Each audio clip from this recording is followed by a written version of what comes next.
السلام علیکم ورحمۃ اللہ تعالی وبرکاتہ۔ الحمد للہ وکفا وسلام علی حبیبہ المصطفیٰ، اما بعد فاعوذ باللہ من الشیطان الرجیم، بسم اللہ الرحمن الرحیم۔ رضی اللہ عنہم ورضوا عنہ، صدق اللہ العظیم۔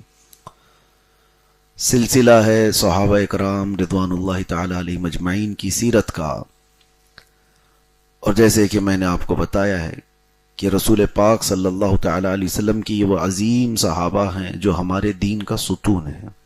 ایک روایت سنا کر پھر ہم آگے بڑھتے ہیں ایک صحابی رسول کی سیرت کی طرف۔ حضرت امام احمد بن حنبل رضی اللہ تعالیٰ عنہ فرماتے ہیں، جب تم کسی شخص کو دیکھو کہ وہ صحابہ کرام کے بارے میں ہلکی باتیں کرتا ہے تو اس کی مجلس سے اور اس کے قریب سے اٹھ جاؤ، اس لیے کہ وہ مشکوک الایمان شخص ہے۔ مشکوک الایمان کا مطلب یہ کہ اس کا ایمان نہیں ہے، شک ہے اس کے اندر، اور ایسے شخص کے پاس سے اٹھنے کو اس لیے کہا گیا ہے کہ وہ اپنا شک والا ایمان تمہارے اندر بھی داخل کر دے گا۔ تو صحابہ کے گستاخ کے ساتھ تعلق بنانا یہ خطرے سے خالی نہیں ہے۔ بہرحال اللہ کے نبی صلی اللہ تعالیٰ علیہ وسلم نے جب یہ فرمایا کہ میرے صحابہ کو گالی نہ دو، جس نے ان کو اذیت دی اس نے مجھے اذیت دی۔ حضور پاک صلی اللہ تعالیٰ علیہ وسلم کے یہ صحابہ کے متعلق ایک اور روایت، اللہ تبارک و تعالیٰ نے کائنات میں اپنے لیے جس دل کو چنا وہ محمد الرسول اللہ صلی اللہ علیہ وسلم، اور رسول اللہ کے لیے پوری کائنات میں جن لوگوں کو چنا وہ صحابی رسول بنے۔ وہ عام لوگ نہیں تھے، اللہ تبارک و تعالیٰ کے چنے ہوئے لوگ تھے جو رسول اللہ کی صحبت کے لیے بنائے گئے۔ خیر، ہر صحابی رسول اپنے اپنے اندر ایک خصوصیت رکھتا ہے۔ آج ہم ذکر کرتے ہیں ایک اس عظیم صحابی کا جو سابقون الاولون میں ہے۔ یہ لفظ آپ کو میں نے اس سے قبل بھی بتایا ہے، سابقون الاولون کا مطلب ہے جو سب سے پہلے اسلام لانے والے لوگ۔ ان کی فضیلت بہت زیادہ ہے کیونکہ قرآن پاک میں ان کا ذکر آیا ہے، والسابقون الاولون من المہاجرین والانصار الذین اتبعوہم باحسان رضی اللہ عنہم ورضوا عنہ۔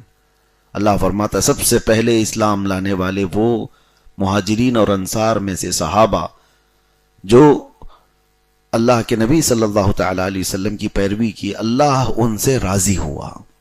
ان کے بارے میں سب سے پہلے یہ آیت آئی ہے۔ تو سابقون الاولون میں ایک صحابی کا ذکر آج ہم کرتے ہیں جو کہتے ہیں، خود بیان کرتے ہیں کہ میں اس وقت اسلام لایا جب ابھی نماز بھی فرض نہیں ہوئی تھی۔ مکہ مکرمہ میں حضور پاک صلی اللہ تعالیٰ علیہ وسلم کے سامنے ایمان لانے والے یہ صحابی ہیں حضرت سعد ابن ابی وقاص رضی اللہ تعالی عنہ۔ سعد ابن ابی وقاص یہ وہ صحابی ہیں کہ ان کو ایک شرف اور ملا ہے کہ یہ کس کے ذریعے سے اسلام لائے۔ مشہور روایت ہے کہ حضرت ابو بکر صدیق رضی اللہ تعالیٰ عنہ کی تبلیغ سے کچھ ایسے بڑے صحابہ ایمان لائے ہیں جیسے حضرت عثمان غنی۔ اس طرح کے 5 صحابہ حضرت ابو بکر صدیق کے تبلیغ پر ایمان لائے، ان میں سے ایک سعد ابن ابی وقاص ہے۔ حضرت سعد ابن ابی وقاص خود اپنا واقعہ بیان کرتے ہیں کہ انہوں نے ایک بار خواب دیکھا، اور خواب میں انہوں نے یہ دیکھا کہ ایک اونچی ٹیلے سے وہ اتر رہے ہیں یا ایک پہاڑ کی طرف آپ جا رہے ہیں، تو اسی اثنا میں آپ نے دیکھا کہ چاند آسمان سے اتر کر ان کے پیچھے پیچھے چل رہا ہے۔ تو اس طرح کے خواب معمولی نہیں ہوا کرتے کہ چاند زمین پر اترا ہو اور ان کے ساتھ ساتھ چل رہا ہو۔ تو انہوں نے اس خواب کی تعبیر یہ بیان کی کہ دوسرے ہی دن ان کے اندر یہ طلب بڑھ گئی کہ یہ خواب معمولی نہیں ہے، مجھے کسی خاص راستے کی طرف بلایا جا رہا ہے یا کوئی بہت بڑی چیز مجھے ملنے والی ہے۔ تو ان کو خواب کی تعبیر بتانے والوں نے بتایا، سعد ابن ابی وقاص ان قریب تو ایک ایسی دولت پائے گا جس پر دنیا رشک کیا کرے گی۔ تو وہ دولت کیا تھی؟ وہ رسول اللہ صلی اللہ علیہ وسلم کی صحبت تھی، اور اس وقت ان کو پتا تھا کہ اللہ کے نبی صلی اللہ تعالی علیہ وسلم ابھی چھپ کر کے اسلام کی دعوت دے رہے ہیں زید بن ارقم کے گھر. تو اسی وقت حضرت سعد بن ابی وقاص حضور صلی اللہ علیہ وسلم کی بارگاہ میں حاضر ہوئے اور ایمان قبول کیے بغیر کسی چونچرا کے، نہ کوئی سوالات، نہ کوئی دلائل، کسی طرح کی کوئی آرگیومنٹ نہیں. جس وقت آپ ایمان لائے تھے اس وقت آپ کی عمر 17 سال کی تھی. اور اس کے بعد رسول پاک صلی اللہ تعالی علیہ وسلم کے اس زمانے کو آپ سوچیں، شروعاتی اسلام ہے یہ، اور کہا گیا ہے اس وقت تقریباً 20 یا 25 لوگ ہی ایمان لائے ہوئے تھے، اور بعض روایات میں ہے کہ آپ 7ویں نمبر پر تھے. بہرحال سابقون الاولون میں تھے، لیکن آپ نے ہر زمانہ دیکھا حضور صلی اللہ علیہ وسلم کے ساتھ. ابتدائی اسلام کا، مکہ والوں کا مارنا توڑنا، غریب صحابہ کو تکلیفیں دینا، وہ ساری چیزیں، حتیٰ کہ سعد بن ابی وقاص وہ تنہا صحابی ہیں کہ رسول اللہ صلی اللہ تعالی علیہ وسلم کا جب مکہ والوں نے سوشل بائیکاٹ کیا تھا 3 سال تک، حضور صلی اللہ تعالی علیہ وسلم کا اور ان کے خاندان کا سوشل بائیکاٹ کیا ہوتا ہے، اس وقت مکہ والوں نے سب خاندانوں نے مل کر کے یہ طے کیا تھا کہ محمد صلی اللہ علیہ وسلم اور ان کے گھر والوں کے ساتھ کوئی لین دین نہیں ہوگا، بات چیت نہیں ہوگی، کھانا پینا آنا جانا سب چیزیں بند کر دی جائیں گی. اور شعب ابی طالب پہاڑیوں کے بیچ میں، 2 پہاڑیوں کے بیچ میں ایک درہ تھا، اس میں رسول اللہ صلی اللہ تعالی علیہ وسلم کو اور ان کے خاندان کو محصور کر دیا گیا تھا، گھیر دیا گیا تھا. ان تک کوئی بھی کھانے پینے کی چیز پہنچنے نہیں دی جاتی تھی. اب 2 سال گزر گئے تھے، کوئی چیز کھانے پینے کی نہ ہو. اس وقت تو خاندان رسول کا بائیکاٹ تھا، لیکن سعد بن ابی وقاص وہ صحابی ہیں کہ جتنے دن وہ سوشل بائیکاٹ رہا، حضرت سعد بن ابی وقاص خود کبھی کھانا نہیں کھایا کرتے تھے. حضور پاک صلی اللہ تعالی علیہ وسلم کا مکہ والوں نے بائیکاٹ کیا، سعد بن ابی وقاص کا تو نہیں تھا، ان کا خاندان الگ تھا، لیکن اس بائیکاٹ میں وہ اپنے آپ کو شامل کرتے تھے. یہاں تک کہ آپ نے خود حضور پاک صلی اللہ تعالی علیہ وسلم کو دیکھا. ایک بار یہ مدینے پہنچے، یہ ہجرت سے پہلے کی بات ہے، تو ان کا وہاں پر ایک مشرک بھائی بھی تھا، تو سعد بن ابی وقاص کو مدینے کی کھجوریں پیش کی ہیں. جب مدینے کا نام یثرب تھا تو آپ نے وہ ہٹا دیا، کہا کہ مجھے یہ زیب نہیں دیتا کہ اللہ کے رسول صلی اللہ تعالی علیہ وسلم پتوں پر دن گزار رہے ہوں اور ان کا خادم یہاں مدینے کی کھجوریں کھائے. ہاں پتے اگر تم پیش کر سکتے ہو تو میں وہ کھاؤں. حضور پاک صلی اللہ تعالی علیہ وسلم کے اعزاز میں جب تک وہ بائیکاٹ چلتا رہا مکہ والوں کا، آپ بھی کھاتے نہیں تھے.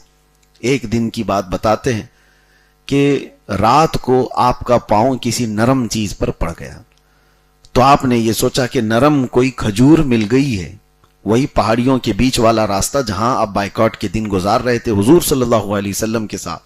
کہتے ہیں وہ اٹھا کر کے جلدی سے کھا لیے. وہ کہتے ہیں کہ پتہ ہی نہیں تھا کہ کیا چیز ہاتھ میں آئی، پتہ چلا کہ وہ کچی چمڑی تھی، وہ ایک چمڑا تھا، اور وہی کھا کر کے آپ نے رات گزار لیے. اور کبھی کبھار ایسا ہوا کہ چمڑے کو ابال کر کے رسول پاک صلی اللہ تعالی علیہ وسلم کے پاس پیش کیا جاتا. اس کے علاوہ کھانے پینے کی کوئی چیز نہیں تھی. اب آپ اندازہ کریں یہ سوشل بائیکاٹ کو مکہ والوں نے خود ہی دیکھ کر کے، ان میں کے کچھ نوجوانوں نے دیکھ کر کے ختم کرنے پر ایک پروٹیسٹ کیا تھا، احتجاج کیا تھا بڑے لوگوں کے خلاف. کہا کہ یہ کیسی بات ہے کہ ہمارے درمیان جو سب سے افضل خاندان ہے وہ قریش ہے، اور قریش خاندان کا ہم اس طرح سے بائیکاٹ کر کے رکھے ہوئے ہیں کہ انسانیت سے گری ہوئی چیزیں ہیں. تو پھر انہوں نے وہ بائیکاٹ کو ختم کیا. کعبہ شریف کے پاس جو ایگریمنٹ لکھ کر کے یہ لوگ لگاتے تھے وہ سب کو ان نوجوانوں نے پھاڑ کر ختم کیا. تو اس دوران سعد بن ابی وقاص ہمیشہ رسول پاک صلی اللہ تعالی علیہ وسلم کے ساتھ ساتھ رہا کرتے، یہاں تک کہ جب کبھی حضور سفر پر ہوتے یا پھر اللہ کے نبی صلی اللہ تعالی علیہ وسلم کو پہرے داری کی ضرورت ہوتی تو کوئی نہیں، سب سے پہلے سعد بن ابی وقاص حضور کے پاس نظر آتے تھے. ایک بار حضور پاک صلی اللہ تعالی علیہ وسلم نے اپنے ازواج مطہرات سے کہا کہ کوئی آج کی رات پہرا دے دے، مدینے میں کفار کے حملے کا خطرہ زیادہ ہے. تو حضور اپنی بیویوں سے ذکر کر رہے ہیں. اسی اسنا میں اسلحے کی آواز آئی, تلوار کے ہلنے کی آواز آئی. تو دروازے کے باہر حضور پاک صلی اللہ علیہ وسلم نے پوچھا کون ہے؟ باہر سے تلوار کی آواز جس کی آ رہی تھی, کہا یا رسول اللہ آپ کا غلام سعد ابن ابی وقاص ہے. حضور نے ادھر یاد فرمایا, ادھر وہ دروازے پر کھڑے ہیں. حضور پاک صلی اللہ تعالی علیہ وسلم کی پہرے داری اس طرح سے کیا کرتے تھے, اور آپ حضور پاک صلی اللہ تعالی علیہ وسلم کی ہجرت سے پہلے ہی ہجرت کر چکے تھے, مدینہ طیبہ پہلے جا چکے تھے, اور اس کے بعد اللہ کے نبی صلی اللہ تعالی علیہ وسلم کی ایسے خاص خادموں میں رہے. لیکن ان کے گھر کا معاملہ بڑا الگ تھا. جب یہ ایمان لائے تو ان کی ماں بڑی کٹر کافرہ اور مشرکہ, وہ نہیں چاہتی تھی. جیسے ہی ماں کو پتہ چلا کہ سعد ابن ابی وقاص یہ ایمان لائے ہیں, تو اپنے دوسرے بیٹوں سے کہتی ہے سعد سے کہہ دو کہ وہ دین چھوڑ دے یا پھر اس کی ماں کھانا پانی بند کر دے گی. ان کی ماں ایک دن پورا کھانا پانی سب بند کر دی. دوسرا دن بھی آیا, سعد ابن ابی وقاص اپنی ماں سے بڑا پیار کرتے تھے, محبت بھی کرتے تھے, لیکن ماں بھوکی پورا دن گزار دی. دوسرے دن بھی ماں کو سمجھاتے رہے, لیکن ماں ڈھیٹ تھی, کہنے لگی یا تو وہ دین چھوڑ یا تو پھر مجھے اپنا لے. سعد ابن ابی وقاص کہتے ہیں اس کشمکش میں تھا کہ آخر کیا کروں. تیسرا دن آ گیا اور ماں کھانے کو تیار نہیں.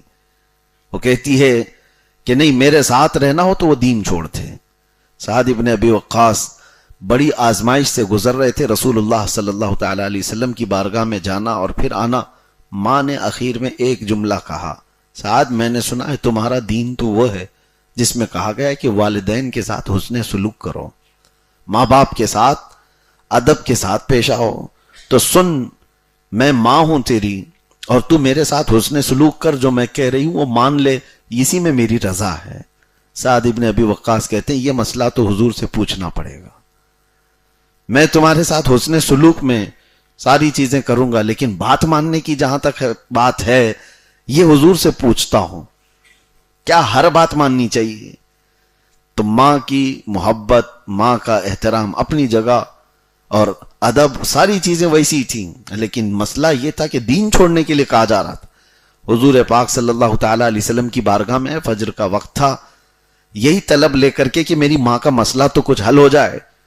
تو اس وقت نماز کے بعد حضور صلی اللہ تعالی علیہ وسلم بیٹھے تھے کہ جبرائیل امین آیتیں لے کر اتر آئے. وَوَصَّيْنَا الْإِنسَانَ بِوَالِدَيْهِ حُسْنًا, اللہ تعالیٰ فرماتا ہے ہم نے انسان کو یہ حکم دیا ہے کہ وہ اپنے ماں باپ کے ساتھ اچھا سلوک کرے. اور آگے رب تعالیٰ فرماتا ہے وَإِن جَاهَدَاكَ عَلَىٰ أَن تُشْرِكَ بِي, اگر وہ ماں باپ شرک کرنے پر تم کو ابھاریں فَلَا تُطِعْهُمَا, پھر ان کی پیروی مت کرو. حکم آ گیا, اگر وہ شرک کرانا چاہتے ہیں ماں باپ تو پھر تم ان کی بات نہ مانو. وَصَاحِبْهُمَا فِي الدُّنْيَا مَعْرُوفًا, ہاں دنیاوی معاملات میں ان کے ساتھ اچھا سلوک کرو. یہ آیت آئی, حضرت سعد ابن ابی وقاص آیت سنتے ہی کہتے ہیں یا رسول اللہ یہ میرے گھر کے لیے آئی, یہی مسئلہ لے کر کے آیا تھا. تو پھر فوراً گئے اور اپنی ماں سے کہا اب تمہارے لیے میں حکم لے کر کے آیا, قرآن کی آیت آ گئی, حسن سلوک جو ہے وہ کرتا رہوں گا, لیکن شرک تمہارے ذریعے سے اگر کروانا ہے تو یہ کبھی نہیں ہوگا. وہ صحابہ کا ایمان تھا, جو جان مانگو تو جان دے دیں, جو مال مانگو تو مال دے دیں, مگر یہ ہم سے کبھی نہ ہوگا نبی کا جاہو جلال دے دیں. وہ صحابہ تھے, ماں باپ رشتہ داریاں سب ایک جگہ پر, لیکن نبی پاک صلی اللہ تعالی علیہ وسلم پر جو ایمان کی کیفیت تھی ان کی, اس کو کوئی ہلا بھی نہیں پاتا تھا. پھر ماں نے اپنا روزہ توڑ دیا, ختم ہو گیا.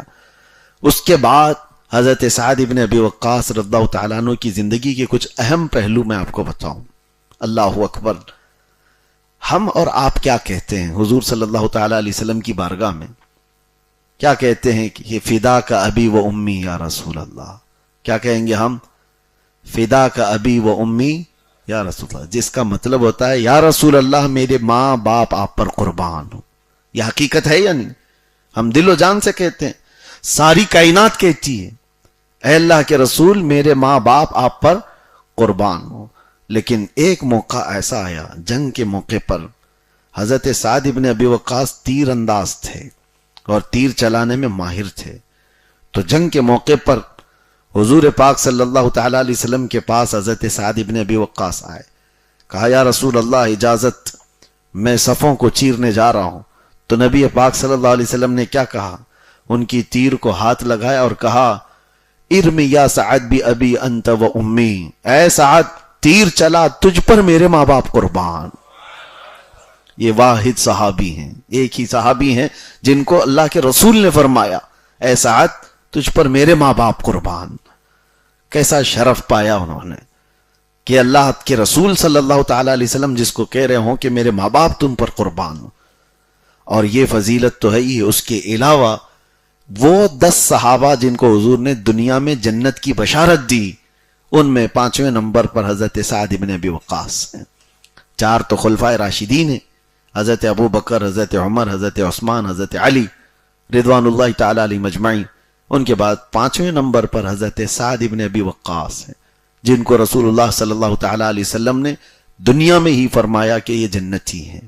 اور یہ فضیلتیں اتنی نہیں، آپ اگر تاریخ پڑھیں اسلامی خلافت کی تو حضرت عمر رضی اللہ تعالیٰ عنہ کی خلافت کے بعد جو لوگ کینڈیڈیٹ تھے خلافت کے، حضرت عثمان اور حضرت علی کی خلافت کے وقت، ان امیدواروں میں حضرت سعد ابن ابی وقاص بھی تھے. سارے صحابہ 6 لوگوں کو جو منتخب کیا تھا حضرت عمر نے کہ 6 لوگ مل کر کے خلیفہ بنائیں، وہ مجلس شورا بنائی تھی، ان 6 لوگوں میں حضرت سعد ابن ابی وقاص بھی تھے. اور اس وقت یہ بھی بات چل رہی تھی کہ سعد ابن ابی وقاص تیسرے خلیفہ بنیں گے، لیکن انہوں نے خود دستبرداری کر لی اور اپنی طرف سے وہ دوسرے کے حق میں ووٹنگ کر دی. تو حضرت عثمان غنی رضی اللہ تعالیٰ عنہ کی خلافت کے وقت بھی سعد ابن ابی وقاص کی رائے لی جاتی تھی. اس کے علاوہ ایک بڑی بات ہے، احد کے میدان میں ان کے جو قریبی دوست تھے عبداللہ بن جحش، بہت قریبی یار تھے، دونوں کی بہت بنتی تھی اور دونوں اٹھنا بیٹھنا آنا جانا بازاروں میں سب ان کا ساتھ ساتھ. یہ سعد ابن ابی وقاص ہی وہ صحابی ہیں کہ جب رسول اللہ صلی اللہ تعالی علیہ وسلم نے ان کو مدینہ طیبہ میں عقد مواخات یعنی بھائی چارہ جو بنایا تھا انصار سے، تو یہ صحابی ہیں جن کو ان کے ساتھی نے کہا تھا کہ سعد یہاں پر جو جو چیزیں تمہیں چاہیے وہ میرے گھر سے برابر برابر حصے کے ساتھ لے لو. تو حضرت سعد نے کہا تھا مجھے مدینے کے بازار دکھاؤ، میں تجارت کروں گا اور کماؤں گا. اور ان کو مدینے کا بازار دکھایا گیا. 10 سال کے اندر ہجرت حضور نے فرمایا، اس کے بعد 10 سال ہی تو حضور پاک صلی اللہ تعالی علیہ وسلم ظاہری حیات میں رہے. 10 سال کے اندر سعد ابن ابی وقاص کا مال اتنا تھا، اللہ اکبر.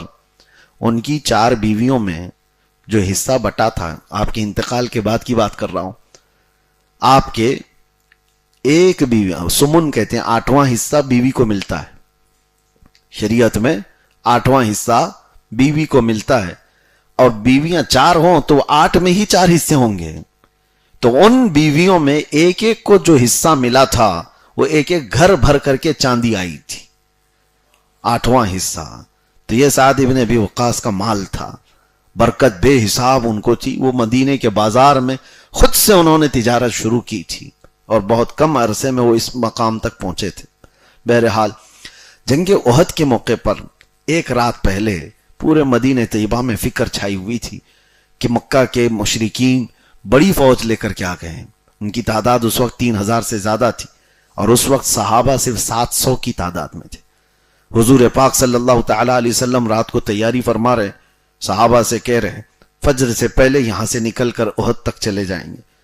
اور اس رات حضرت سعد ابن ابی وقاص اور ان کے دوست حضرت عبداللہ بن جحش مصلی پر بیٹھ کر دعائیں کر رہے ہیں اور کہتے ہیں دونوں کہ بھائی تم دعا کرو میں آمین کہوں گا، میں دعا کروں گا تم آمین کہو. اور دونوں دعائیں کیا کر رہے ہیں؟ سعد ابن ابی وقاص کا شوق دیکھیں.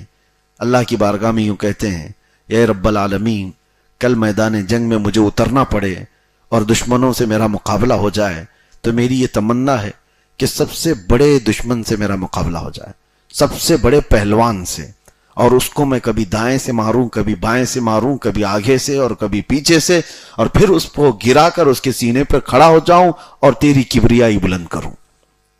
دعا تھی ان کی۔ حضرت عبداللہ بن جہش آمین آمین آمین کہہ رہے تھے۔ اس کے بعد جب ان کی ہو گئی تو عبداللہ بن جہش کہتے ہیں میں دعا کرتا ہوں۔ اب وہ دعا کرنے لگے، اے رب العالمین، کل میدان جنگ میں مجھے اترنا ہوا، تیرے نبی کے دشمنوں سے مقابلہ ہوا، تو میری تمنا یہ ہے کہ مارتے مارتے دشمنوں میں گر جاؤں، اور تیری محبت میں، تیرے نبی کی محبت میں لوگ مجھے کبھی دائیں سے ماریں، کبھی بائیں سے ماریں، کبھی آگے سے اور کبھی پیچھے سے، یہاں تک کہ مجھے ختم کر دیں، پھر میرے جسم کا ہر حصہ تیری کبریائی بلند کرے، میرے جسم کا ہر حصہ تیری پاکی بیان کرے۔ ان کی دعا یہ تھی، ان کی دعا یہ تھی، دونوں ایک دوسرے کی دعا پر آمین بھی کہتے تھے۔ دوسری صبح آئی، احد کے میدان میں پہنچے، جنگ تو گھماسان کی ہوئی، مشرکین میدان چھوڑ کر پہلے بھاگ چکے تھے، لیکن اچانک شام کے وقت جنگ کا پانسا پلٹ گیا۔ خالد بن ولید کے حملے کی وجہ سے یہ جنگ جو جیتی ہوئی تھی وہ شکست میں بدل گئی۔ اس وقت صحابہ کرام آزمائش میں آ گئے تھے، کیونکہ وہ مال غنیمت جمع کر رہے تھے، بھاگے ہوئے کافر بھی آ گئے، اور پیچھے سے 200 گھڑ سواروں نے بھی حملہ کر دیا خالد بن ولید کی سپہ سالاری میں۔ تو اچانک یہ حملہ ایسا ہوا کہ صحابہ جتنے بیچ میں میدان میں موجود تھے، کئی لوگوں کے وہاں پر آزمائش کے اوقات آ گئے، 70 صحابہ شہید ہوئے تھے، 70 صحابہ۔ وہ اسی جنگ میں حضرت امیر حمزہ کا کلیجہ چبایا گیا تھا، وہی جنگ ہے جس میں رسول اللہ کے دندان مبارک شہید کیے گئے تھے۔ وہ جنگ بڑی آزمائش کی تھی۔ شام کا وقت ہوا تو اب ساری لاشیں جمع کی جا رہی تھیں، تو اس وقت سعد بن ابی وقاص کہتے ہیں مجھے شدت سے یہ خواہش تھی کہ میرے یار، میرے گہرے دوست عبداللہ بن جہش کا کیا حال ہوا۔ لوگوں سے پوچھنے لگے، عبداللہ بن جہش کو دیکھا تھا؟ تو دیکھنے والوں نے بتا دیا کہ ہاں، ہم نے عبداللہ بن جہش کو دیوانہ وار لڑتے ہوئے دیکھا، اور وہ صفوں میں گھستے گھستے چلے گئے۔ ہم نے تو ان کو آخر وقت اس حال میں دیکھا کہ ان کو لوگوں نے شہید کر دیا۔ پھر اس کے بعد آگے بڑھتے ہیں، شہید کر دیا تو میں اپنے دوست کی لاش تو دیکھ لوں، شہید کی لاش میں دیکھوں، میرے گہرے یار کی لاش کو۔ قریب گئے تو لوگوں نے بتایا کہ ان کے جسم کے 80 ٹکڑے کر دیے گئے تھے، اور کفار و مشرکین نے ان کے گوشت کو ہار بنا کر رسی میں پیرویا تھا۔ اور اس کے بعد ان کے سر کے پاس پہنچے جو ٹکڑوں میں تھا، حضرت عبداللہ بن جہش کو پہچان لیا۔ سعد بن ابی وقاص قریب بیٹھتے ہیں، یہ بہت تاریخی جملہ ہے۔ حضرت سعد بن ابی وقاص ان کے سر کو ملتے ہوئے کہتے ہیں، اے عبداللہ، کل تو نے بھی دعا کی تھی، میں نے بھی دعا کی تھی، اور دونوں کی دعا قبول ہوئی۔ سعد بن ابی وقاص میدان جنگ میں ایک ایسے پہلوان کے سامنے آ گئے تھے جو مکہ کا بڑا پہلوان تھا، اور اس کے ساتھ ایسا لڑے کہ سارے لوگ دیکھتے رہ گئے۔ سعد بن ابی وقاص کبھی اس کو دائیں سے مارتے، کبھی بائیں سے، کبھی آگے سے، کبھی پیچھے سے۔ اس بڑے نامور پہلوان کو گرا کر اس کے سینے پر کھڑے ہو گئے، اور پھر اللہ اکبر کا اعلان کیا تھا۔ ان کی دعا بھی قبول ہوئی تھی۔ اور ادھر عبداللہ بن جہش لڑتے لڑتے لڑتے شہید ہوئے۔ لوگوں سے پوچھا تو لوگوں نے وہی کیفیت بتائی جو انہوں نے دعا میں خواہش کی تھی۔ لوگوں نے بتایا کہ عبداللہ بن جہش کو لوگ دائیں سے مار رہے تھے، کبھی بائیں سے، کبھی آگے سے، کبھی پیچھے سے، مارتے مارتے ان کے جسموں کے ٹکڑے کر دیے۔ سعد بن ابی وقاص کہتے ہیں، اے میرے بھائی عبداللہ، تو نے بھی دعا کی، میں نے بھی دعا کی، میں بڑے پہلوان سے مقابلے کی دعا کی، اللہ نے میری دعا بھی قبول کی، لیکن تم لڑتے لڑتے شہید ہونے کی دعا کی، اللہ تمہاری بھی قبول کیا، لیکن قسم خدا کی اے عبداللہ، میری دعا سے تیری دعا کئی درجے افضل ہے، اس لیے کہ دشمن کو مارنے کا مزہ اور ہے، محبت مصطفیٰ میں مر جانے کا مزہ اور ہے۔ تم وہ شہادت پائے ہو، یعنی خود صحابہ اکرام رضوان اللہ تعالی علیہم اجمعین اپنے آپ کو پیش کرتے تھے ایسے جیسے پروانہ شمع کے سامنے خود کو پیش کرتا ہے اپنے آپ کو ختم کرنے کے لیے۔ یہ دنیا میں کہیں مثال نہیں ملتی۔ اسی کو اعلیٰ حضرت کہتے ہیں کہ حسن یوسف پہ کٹی مصر میں انگشت زنا، یا رسول اللہ سر کٹاتے ہیں تیرے نام پہ مردان عرب، تیرے نام پہ مردان عرب۔ سعد ابن ابی وقاص رضی اللہ تعالیٰ عنہ تقریباً ہر غزوے میں شریک رہے، حضور پاک صلی اللہ تعالیٰ علیہ وسلم کے ساتھ بدر میں، احد میں، خندق میں، ہر غزوے میں سعد ابن ابی وقاص شریک رہے، عشر مبشرہ میں سے۔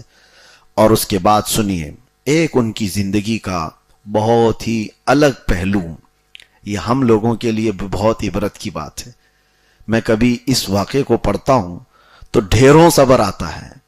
سعد ابن ابی وقاص کوفہ کے گورنر مقرر کیے گئے تھے، اور کوفہ میں جو جامع مسجد تھی آپ وہاں نماز بھی پڑھایا کرتے تھے، امام تھے۔ کوفہ والے ان کے پیچھے نماز پڑھتے رہے۔ تاریخ ہے یہ، ایک وقت ایسا آیا کہ حضرت ابو بکر کی خلافت اور اس کے بعد حضرت عمر فاروق کی خلافت، زمانہ فاروقی میں ایک بار کوفہ سے شکایت آئی ہے، توجہ چاہتا ہوں، حضرت عمر ابن خطاب کی بارگاہ میں شکایت آئی ہے کوفہ میں سے کہ ایک ایسے شخص کو آپ نے گورنر بنایا جس کو نماز پڑھانے کا طریقہ نہیں آتا۔ اور وہ کس کے بارے میں شکایت تھی؟ سعد ابن ابی وقاص کے بارے میں۔ ظاہر سی بات ہے اس صحابی رسول کی شکایت ہوئی ہے، اس امام کی شکایت ہوئی ہے جس کو رسول اللہ صلی اللہ علیہ وسلم نے کہا میرے ماں باپ تم پر قربان۔ ہم جیسے لوگوں کی کیا اوقات ہے؟ اس صحابی رسول کے خلاف فتنہ پرور لوگوں نے شکایت امیر المومنین کے پاس کی، اور ایسا نہیں کہ باتیں اڑتی چلی گئیں۔ وہ امیر المومنین کون ہے جن کے رعب سے قیصر و کسریٰ بھی کانپتے ہوں، وہ تہ تک پہنچنے والے۔ پھر کچھ لوگوں کو، صحابہ کو بھیجا، اور اس کے بعد پہلے تو سعد ابن ابی وقاص کو بلوایا۔ جب وہ مدینے آئے تو حضرت عمر نے پوچھا کہ سعد آپ کے بارے میں شکایت آئی ہے، کیا آپ لوگوں کو نماز صحیح نہیں پڑھاتے؟ سعد ابن ابی وقاص نے کہا امیر المومنین عمر ابن خطاب، میں وہی نماز پڑھاتا ہوں جو رسول اللہ کے پیچھے نماز پڑھتا دیکھا۔ اور حد تو یہ ہے سعد ابن ابی وقاص اس وقت اسلام لائے ہوئے ہیں جب ابھی نماز بھی فرض نہیں ہوئی تھی۔ جنہوں نے نماز کو فرض ہوتے ہوئے دیکھا ہے اس کی امامت پہ شک ہے۔ حضرت عمر ابن خطاب نے کہا مجھے آپ سے یہی امید تھی کہ آپ رسول اللہ کے طریقے پر ہی قائم ہیں۔ آپ کو واپس بھیج دیا گیا، آپ جائیں۔ پھر دو صحابہ کو تحقیق کرنے کے لیے بھیجا گیا۔ حضرت عمر تو یوں ہی چھوڑنے والے نہیں تھے کسی بھی بات کو۔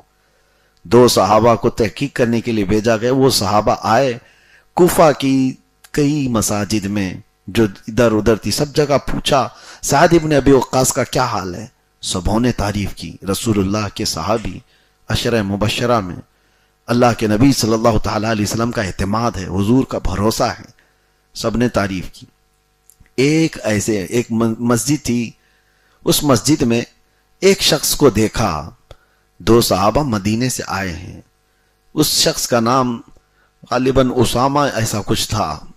اس نے دیکھا کہ کچھ تحقیق کرنے کے لیے لوگ آئے ہوئے، اس نے کہا اگر سچ بات جاننا چاہتے ہو تو میں بتاتا ہوں۔ تو اس نے بلایا اور کہا حقیقت میں سعد ابن ابی وقاص عشاء کی نماز ایسے پڑھاتے ہیں، ویسے پڑھاتے ہیں، ان کے معاملات ایسے ہیں، نہ وہ جہادوں میں شریک ہوتے ہیں خود، جبکہ سعد ابن ابی وقاص کی عمر اس وقت کافی ہو چکی۔ اس وقت وہ کہتا ہے وہ جہاد میں خود شریک نہیں ہوتے، وہ گھر بیٹھے رہتے ہیں، فلاں فلاں معاملات۔ وہ دو صحابہ سن کر کے آئے حضرت عمر کے پاس، یہ باتیں رکھتے ہیں کہ سارے لوگوں کا پازیٹیو ہے، ایک جگہ سے اس طرح کی خبر آئی۔ سیدنا عمر ابن خطاب رضی اللہ تعالیٰ عنہ نے سعد ابن ابی وقاص کو مصلی سے کہا کہ آپ ہٹ جائیں، اور ان کی جگہ پر حضرت عمار بن یاسر کو امام مقرر کر دیا گیا۔ حضرت سعد ابن ابی وقاص کو یہ بات بہت گراں گزری، خلیفہ وقت کے خلاف نہیں، عمر ابن خطاب کے خلاف نہیں۔ آپ نے ایک جملہ کہا تھا، جس شخص نے میرے متعلق یہ کہا ہے مجھے امامت سے ہٹانے کے لیے، اگر وہ سچا ہے تو پھر اللہ تبارک و تعالی میری پکڑ کرے گا، اور اگر وہ جھوٹا ہے تو میں کہتا ہوں اے اللہ اس کی عمر لمبی کر دے۔ اگر وہ جھوٹا ہے الزام میں، اس کی عمر اتنی لمبی کر دے کہ وہ دنیا کے بڑے فتنوں میں مبتلا ہو جائے اور اس کو جلدی موت نہ آئے. حضرت سعد ابن ابی وقاص کی زبان سے یہ جملہ نکلا، اور اس کے بعد حضرت سعد ابن ابی وقاص تو امامت تو ختم اور معزولی کے بعد آپ الگ اپنی زندگی گزارتے رہے، لیکن روایات آج بھی موجود ہیں. وہ شخص جو اسامہ بن عبد نام کا تھا، اس کو لوگوں نے دیکھا کہ اس کی عمر اتنی ہو گئی تھی کہ اس کی بھوؤں کے بال آنکھوں پہ ڈھک چکے تھے. بھوؤں کے بال بہت بڑھاپے میں کسی کے لمبے ہو جائیں اور ایج، اور آنکھوں پر پورے اس کے بھوؤں کے بال ڈھک جاتے تھے، اور اس عمر میں وہ لکڑی ٹیکتے ہوئے چوراہے پر آتا تھا اور لڑکیوں کو چھیڑتا تھا. غلیظ قسم کے فتنوں میں مبتلا تھا. لوگ اسے دیکھتے تھے اور کہتے تھے تیری عمر ہے یہ، تجھے زیب نہیں دیتا، اس عمر میں تو اس طرح کے فتنوں میں مبتلا ہے. وہ شخص کہتا ہے یہ سعد ابن ابی وقاص کی بد دعا مجھے لگ گئی، میں موت مانگتا ہوں لیکن ملتی نہیں، میں دنیا سے ان فتنوں سے جانا چاہتا ہوں لیکن ہوتا نہیں. تو میرے عزیزو، یہ بات پڑھنے کے بعد اندازہ ہوتا ہے کہ عشرہ مبشرہ میں موجود صحابی رسول کے خلاف فتنہ پرور اتنے بڑے فتنے کو انجام دے سکتے ہیں، تو باقی اماموں کا حال ہی چھوڑ دو.